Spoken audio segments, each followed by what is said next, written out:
হচ্ছে 10 টাকা, এটা হচ্ছে 40 টাকা, এটা হচ্ছে মুরব্বি মুরব্বি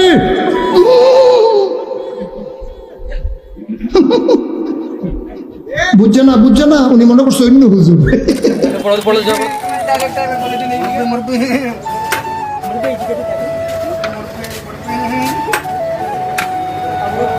মুরব্বি চা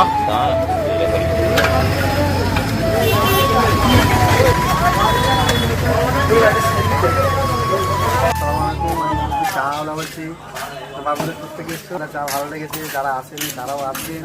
পানিয়ারা মুরব্বি ইনস্টাগ্রাম ফলো করে দেবেন। আমার ফলো 10,000 হয়ে গেলে সবাইকে ইনশাল্লাহ আমি চা খাওয়াবো, সেই অপেক্ষায় আছি। আর এই বাবুদেরকেও ফলো শেয়ার করে দেবেন। হ্যাঁ, বলবেন হানি ব্লগ চ্যানেলটাকে ফলো করে দেবেন, ঠিক আছে।